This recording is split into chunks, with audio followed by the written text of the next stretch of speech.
Right breaking చూస్తున్నాం. పశ్చిమ Bengal assembly ఎన్నికల్లో కొన్ని చోట్ల అవకతవకలు జరిగినట్టు వచ్చిన ఫిర్యాదులపై భారత ఎన్నికల సంఘం కీలక నిర్ణయం తీసుకుంది. 2 నియోజకవర్గాల్లోని 15 పోలింగ్ బూతులలో రీపోలింగ్ నిర్వహించాలని నిర్ణయించింది. మాగ్రహాత్ పశ్చిమ నియోజకవర్గంలోని 11, డైమండ్ హార్బర్ నియోజకవర్గంలోని 4 పోలింగ్ బూతులలో మే 2న రీపోలింగ్ జరపనున్నట్టు ప్రకటించింది ఈసీ. ఉదయం 7 గంటల నుంచి సాయంత్రం 6 గంటల వరకు పోలింగ్ జరుగుతుందని ఎన్నికల సంఘం ఆ ఉత్తర్వుల్లో పేర్కొంది.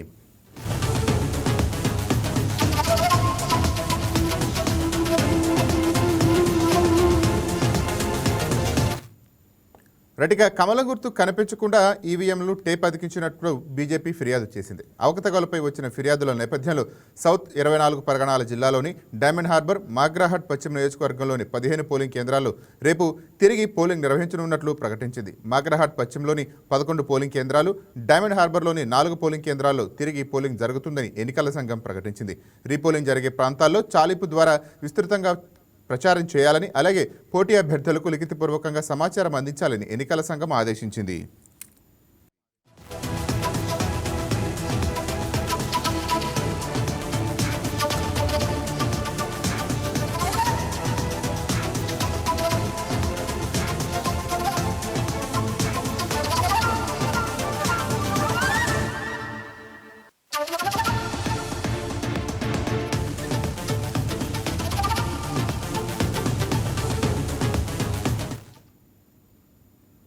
రెడ్డిక వైసీపీపై సీఎం చంద్రబాబు తీవ్ర విమర్శలు చేశారు.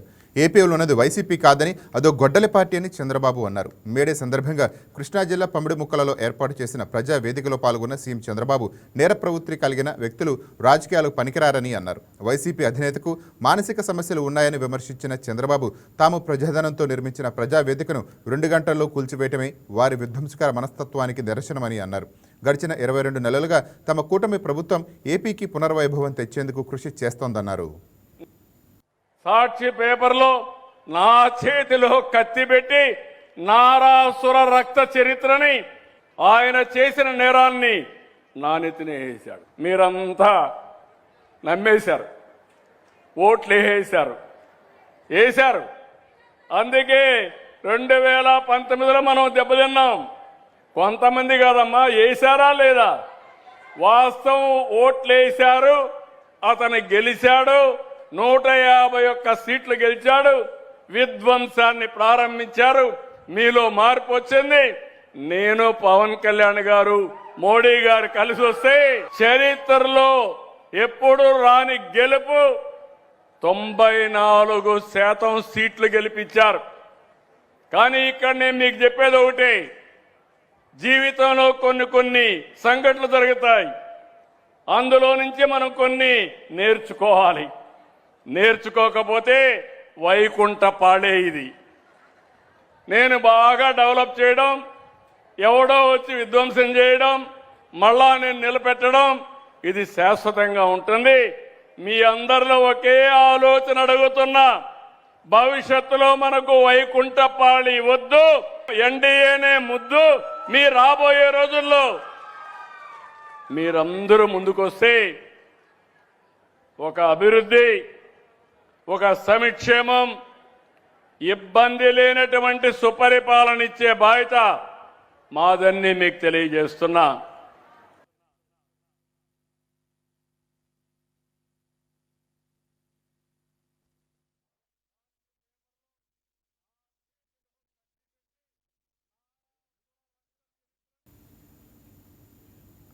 రెడ్డిక కృష్ణా జిల్లా గుడ్లవల్లేరులో ఎల్వి ప్రసాద్ ఐ ఇన్స్టిట్యూట్ను సీఎం చంద్రబాబు ప్రారంభించారు. అనంతరం ఆసుపత్రిలోని వివిధ విభాగాలను పరిశీలించారు. ఆసుపత్రిలో అందించే వైద్య సేవలను ఆసుపత్రి ప్రతినిధులు సీఎంకు వివరించారు. ఏపీ సహా 3 రాష్ట్రాలు ఎల్వి ప్రసాద్ ఆసుపత్రి సేవలు అందించడం మంచి పరిణామమని అన్నారు.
ఇక అమరావతి అభివృద్ధి పనుల కోసం రాష్ట్ర కేబినెట్ దాదాపు 2,400 కోట్ల నిధులు మంజూరు చేయడంపై వైసీపీ నేతల సజ్జల రామకృష్ణారెడ్డి విమర్శలు గుప్పించారు.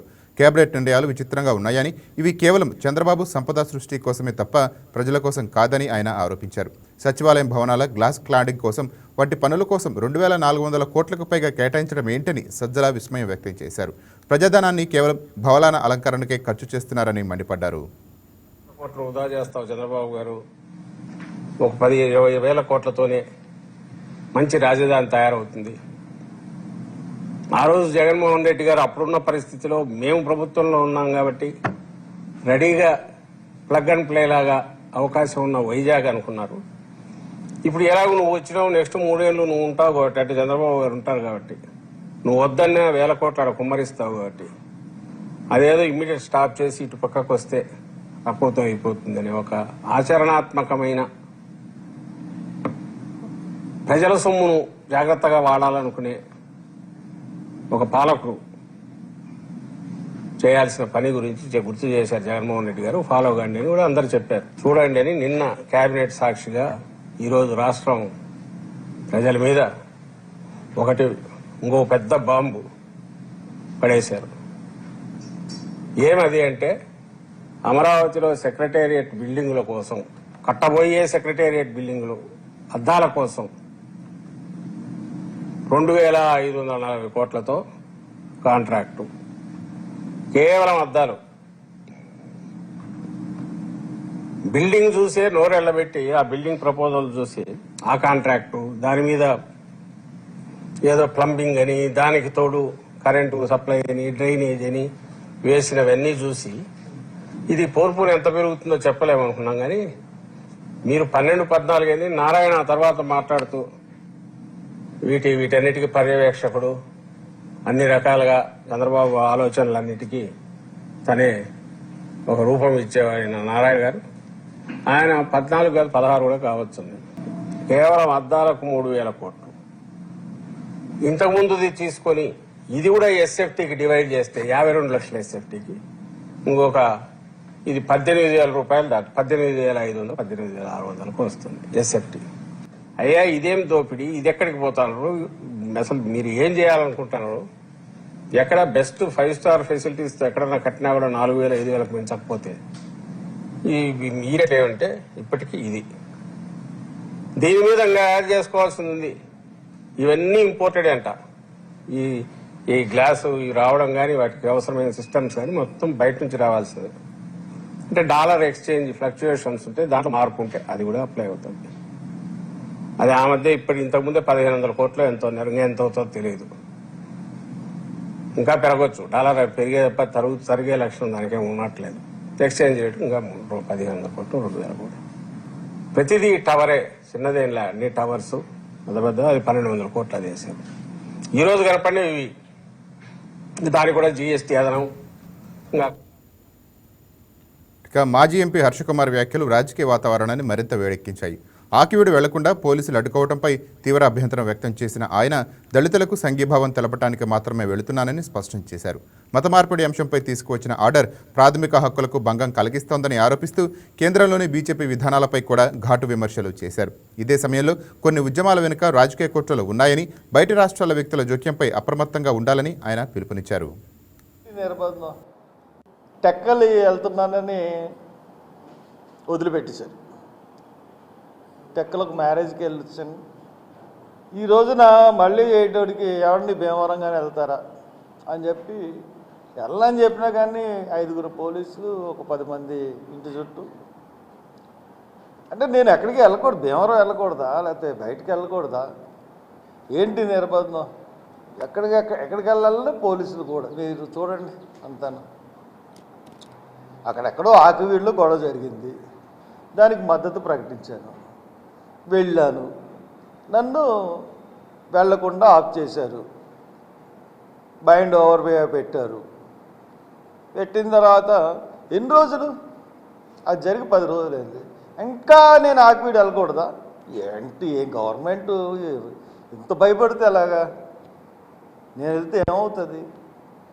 వాళ్ళకి ఒక మనోధైర్యం వస్తుంది దళితులకి. అంతేగాని నేను అక్కడ వెళ్ళేసి నేనేమీ ఇచ్చేయండి. అక్కడ జరుగుతున్న అన్యాయాల్ని, అక్రమాలని బయటికి చెప్తాను. వాళ్ళు రేపు 3వ తారీఖున పోలీసులు ఏం చేయాలి? ఇప్పుడు దాకా ఎవరైతే నడిపించి పోలీసుల అండతో దళితుల్ని అణచగొట్టాడో అతన్ని బయటకు రానివ్వకుండా చేసి అతన్ని ఈ పోలీసులే కోర్టు ఆదేశానుసారం ఆప్ చేస్తారు. అక్కడ ఏమీ శంకుస్థాపన జరగకుండా వాళ్ళ కులం నుంచి షెడ్యూల్ ట్రైబ్ అనే వాళ్ళు షెడ్యూల్ ట్రైబ్లో వాల్మీకులు ఉంటారు, బోయలు ఉంటారు, రెడ్లు ఉంటారు, కాపులు ఉంటారు, వీళ్ళందరూ ఉన్నారు. తూర్పుగా అది కొండ కాపు అంటారు, కొండరెడ్డి అంటారు. ఇలాంటి కులాలన్నీ కూడా షెడ్యూల్ ట్రైబ్లో ఉన్నాయి. వాళ్ళు మతం మారితే క్రిస్టియానిటీలోకి వస్తే వాళ్ళ యొక్క ఎస్టీ స్టేటస్ అన్నది మారదు. మరి ఎస్సీలకే ఎందుకు ఆ స్టేటస్ మారుతుంది, ఎస్టీలకు కూడా ఎందుకు మారుతుంది? దానికి చెప్తున్న కారణం ఏంటంటే 1950 ప్రెసిడెన్షియల్స్ ఆర్డర్. దాని గురించి ఈ సబ్జెక్టు 1915 ప్రెసిడెన్షియల్ ఆర్డర్ ప్రకారం దాంట్లో బౌద్ధులు, సిక్కులు, హిందువులకు మాత్రమే ఎస్సీ స్టేటస్ వర్తిస్తుంది. ఇక అంబేద్కర్ కోనసీమ జిల్లా అమలాపురంలో దళిత క్రైస్తవులు ఎస్సీ హోదా కల్పించాలనే డిమాండ్తో క్రైస్తవ సంఘాలు ఒకే వేదికకి వచ్చాయి. సామాజిక న్యాయం కోసం 1950 ప్రెసిడెన్షియల్ ఆర్డర్ను రద్దు చేయాలని కోరుతూ తమ స్వరాన్ని బలంగా వినిపిస్తున్నాయి. ఈ నేపథ్యంలో ఈ నెల 5న అమలాపురంలో భారీ శాంతి ర్యాలీ నిర్వహిస్తున్నట్లు ప్రకటించడం రాజకీయ, సామాజిక వర్గాల్లో చర్చనీయాంశంగా మారింది. గడియార స్తంభం నుంచి కలెక్టరేట్ వరకు సాగనున్న ఈ ర్యాలీ ద్వారా తమ డిమాండ్లను ప్రభుత్వానికి వినిపించేందుకు సిద్ధం అవుతున్నారు. ఈ సమావేశం ఏర్పాటు చేయడం గల కారణం ఏంటంటే, ఇటీవల సుప్రీంకోర్టు తీర్పు వచ్చిన తర్వాత దళిత క్రైస్తవులకు జరుగుతున్న అన్యాయం మీద పోరాటం చేయాలనే ఉద్దేశంతో ఈ యొక్క మీటింగ్ జరుగుతూ ఉంది. మే నెల 5వ తేదీ మంగళవారం ఉదయం 8 గంటలకు అమలాపురంలో జేఏసీ అంటే ఈ డాక్టర్ బిఆర్ అంబేద్కర్ కోనసీమ జిల్లాలో ఉన్న క్రైస్తవులందరూ అలాగే సహవాసాలు కలిపి తమ నిరసన తెలియచేస్తూ ఉన్నారు. ఎందుకంటే దళితులైన వారు వేరే మతం ముఖ్యంగా క్రైస్తవ్యం తీసుకుంటే వారి యొక్క రిజర్వేషన్లు వారికి అనువర్తించడం లేదు. అది అన్యాయం. ఇది 1950 సంవత్సరంలో ప్రెసిడెన్షియల్ ఆర్డర్ని బట్టి జరిగినటువంటి అన్యాయం.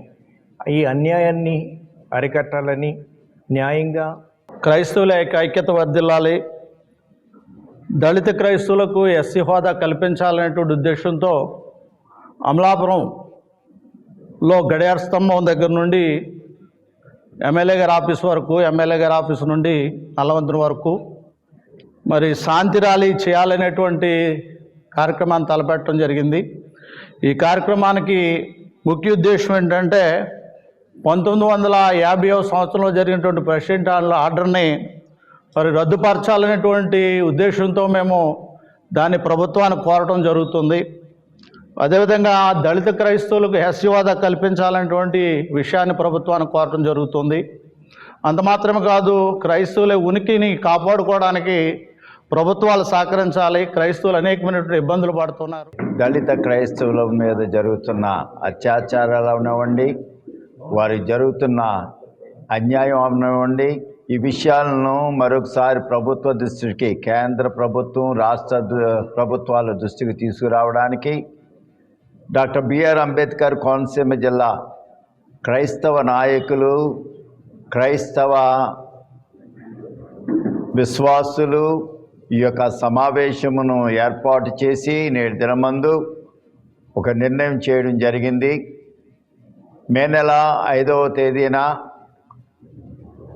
అమలాపురంలోని గడియారం స్తంభం దగ్గర ర్యాలీని ప్రారంభించి నల్లవంతెన వరకు, అదేవిధంగా ఎమ్మెల్యే గారు ఆనందరావు గారి దగ్గరకు.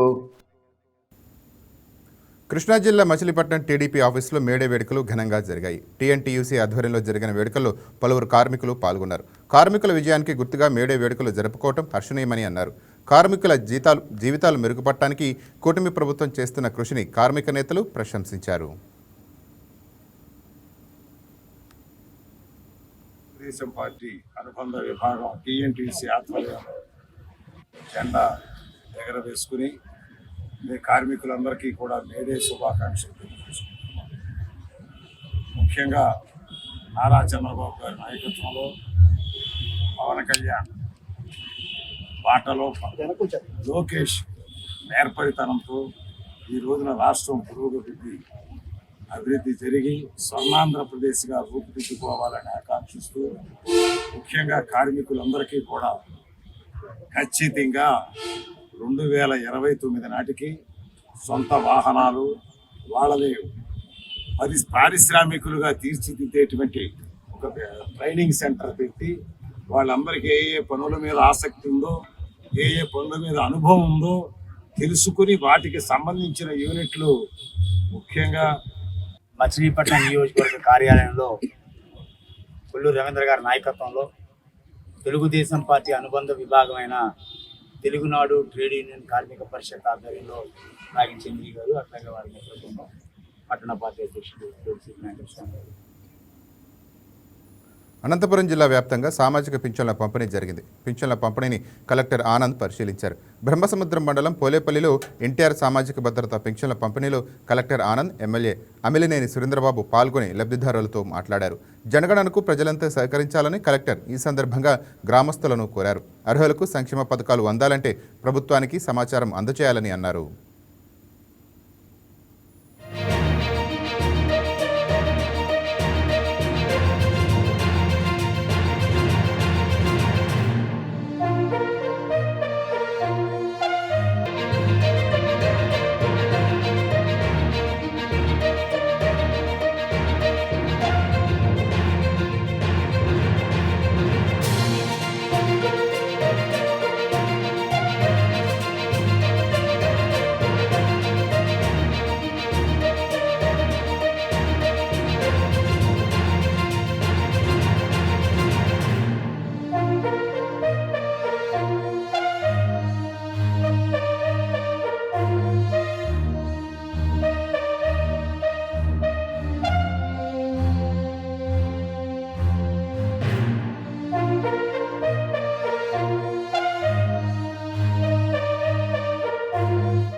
రెటిగా విజయవాడ కొత్త ఆసుపత్రిలో అరకు కాఫీ స్టాల్ ఏర్పాటు చేశారు. తక్కువ ధరకే నాణ్యమైన కాఫీ లభించడంపై రోగులు, వారి బంధువులు, ఆసుపత్రి సిబ్బంది హర్షం వ్యక్తం చేస్తున్నారు. గిరిజనాభివృద్ధి, మహిళా సాధికారతలో భాగంగా గిరిజన కోఆపరేటివ్ కార్పొరేషన్ ద్వారా అరకు కాఫీకి మంచి ఆదరణ లభించేలా రాష్ట్ర ప్రభుత్వం కృషి చేస్తోంది. ప్రభుత్వం ఆసుపత్రి వంటి ప్రజా కేంద్రాల్లో అరకు కాఫీ అందుబాటులోకి తీసుకువచ్చి నాణ్యమైన కాఫీ అందించడంపై ప్రజలు హర్షం వ్యక్తం చేస్తున్నారు.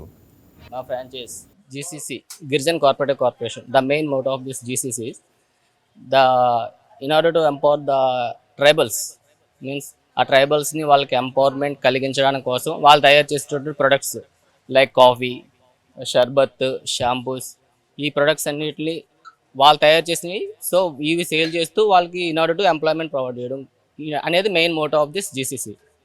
సో ఈ ప్రైసెస్ కూడా గవర్నమెంట్ హాస్పిటల్లో కస్టమర్స్కి తగ్గ, సో గవర్నమెంట్ హాస్పిటల్స్కి వచ్చే వాళ్ళందరూ బిలో పావర్టీ లైన్ మ్యాక్సిమం ఉంటారు. సో ప్రైసెస్ కూడా వాళ్ళకి రీజనబుల్ ప్రైసెస్. టీ అనేది ఒక 10 రూపీస్, అరకు కాఫీ 15 రూపీస్, షర్బత్, మెయిన్ షర్బత్ ఈ సమ్మర్లో ఎక్కువగా యూజ్ అయ్యేది, బాడీని కూల్ అవడానికి కానీ ఈ షర్బత్ ఎక్కువ తాగుతూ ఉంటారు. సో ఇది కూడా ఒక 20 మినిమం ప్రైసెస్లో పెట్టడం జరుగుతుందండి. ఇంకా ప్రొడక్ట్స్లో main thing soaps, shampoos, pain relief sprays, roll ons, ఇవి కూడా ఎక్కువగా పేషెంట్స్ యూజ్ చేస్తూ ఉంటారు. ఈ విధంగా మా ప్రొడక్ట్స్ అన్ని సేల్ అవుతున్నాయి. సేల్ అవుతూ ట్రైబల్స్ని ఇన్నట్టు వాళ్ళకి కూడా ఒక ఎంపవర్మెంట్ కలిగించడం అనేది we are very happy for that. ఇది స్టార్ట్ చేసి ఇది 4th మంత్ అండి. December 29th స్టార్ట్ అయింది. ఇది 4th మంత్. We are very happy for that sale. And ఈ ప్రొడక్ట్స్ని సేల్ చేస్తున్నాం. సో కస్టమర్స్ కూడా we are feeling very happy for this. Main thing Araku coffee they're having with a pure smile and paying with bill with pure smile, so we can understand they are liking our coffee. Daily తాగుతామండి, బాగుంటుంది. Cost పర్లేదు, అందుబాటులో ఉంది జనాలకి. ఇక్కడ ఎక్కడ తాగలేదు, ఇక్కడేనండి తాగటం. బెస్ట్, బాగానే ఉందండి ఇక్కడ. సర్వీస్ బాగుంది, అంతా బాగుంది. గవర్నమెంట్ హాస్పిటల్ కాబట్టి అందుబాటులో ఉంది అందరికి. అందరూ ఇప్పుడు గవర్నమెంట్ హాస్పిటల్ లేని వాళ్ళు వస్తారు, ఉన్న వాళ్ళు వస్తారు. ఎవరి దగ్గర 10 రూపాయలు 15 రూపాయలు తీసుకుంటున్నారు. బాగానే ఉంటుంది. అంతకుముందు ఇప్పుడు తాగలేదు కానీ ఇప్పుడు తాగుతుందని తెలుస్తుంది. అరకు కాఫీ బాగుందండి. మా ఇంట్లో తాగితే బాగుంటలేదు, ఈ అరకు కాఫీ బాగుందనిపిస్తుంది. Araku coffee special. ఇక్కడ అరకు బీట్స్ డైరెక్ట్ ఇస్తారు మిషన్ ద్వారా. సో మామూలుగా ఇక్కడ కెమికల్స్ అట్లా ఏమి ఉండవు. ఆర్గానిక్ కాఫీ ఇది ఎక్కడ లేదు, ఈ టేస్ట్ కానీ ఫ్లేవర్ కానీ. సో నేను రెగ్యులర్గా వస్తాను ఇక్కడికి, ఈ కాఫీ పర్పస్ కోసమే వస్తాను. అండ్ మా ఫ్రెండ్స్ ఎక్కడో లాంగ్ మార్కెట్ నుంచి అట్లా డిఫరెంట్ ప్లేసెస్ నుంచి ఈ కాఫీ కోసం వస్తారు. సో రెగ్యులర్గా నేను ఇక్కడికి వచ్చి కాఫీ తాగుతాను, ఎక్కడ తాగలేదు. సో ఈ టేస్ట్ ఎక్కడ రాలేదు. ప్రీవియర్గా బయట తాగాము కానీ ఈ టేస్ట్ అనిపించలేదు. ఫస్ట్ ఇది డైరెక్ట్ గింజలు కాబట్టి పౌడర్ బాగుంటుంది. కాఫీ కాస్ట్ కూడా రీజనబుల్. ఇక్కడ పేషెంట్స్ కూడా అందరూ వస్తారు, బాగుంటుంది. అంటే మేము ఇక్కడ వర్క్ చేస్తామండి, మేము హాస్పిటల్ ఎస్ఎంసీలో. కాకపోతే ఇంతకుముందు ఈ అరకు వ్యాలీ లేదు, మేము కొద్దిగా కష్టపడేవాళ్ళము కాఫీకి వెళ్ళాలన్నా ఏమి అనేసి. కాకపోతే ఇక్కడ వెళ్తూ ఉన్నాం, మాకు ఆన్ ది వే కాబట్టి services are good, but coffee is taste available. Different types of coffee అండి. మాకు ఇక్కడ ఇది సొంటి కాఫీ తాగాం మేము, అది మాకు చాలా నచ్చుతుంది. ఇక్కడ కాస్ట్ అనేది రీజనబుల్ అండి, మాకైతే రీజనబుల్. అదే అండి బాగుంది. అందుకని మేము ఫ్రీక్వెంట్గా అంటే రిపీటెడ్గా ఇటు వెళ్ళినప్పుడంతా వచ్చి తాగేసి వెళ్తుంటాం. ఇది లేనప్పుడు ఆబ్వియస్గా ఇబ్బందే కదా, మేము ఎక్కడో బయటికి వెళ్ళి తాగేవాళ్ళం. ఇక్కడైతే అంటే మెడికేటెడ్ అంటే I mean health point of view కూడా బాగుంది. సొంటి టీ కదా, బాగుంటుంది.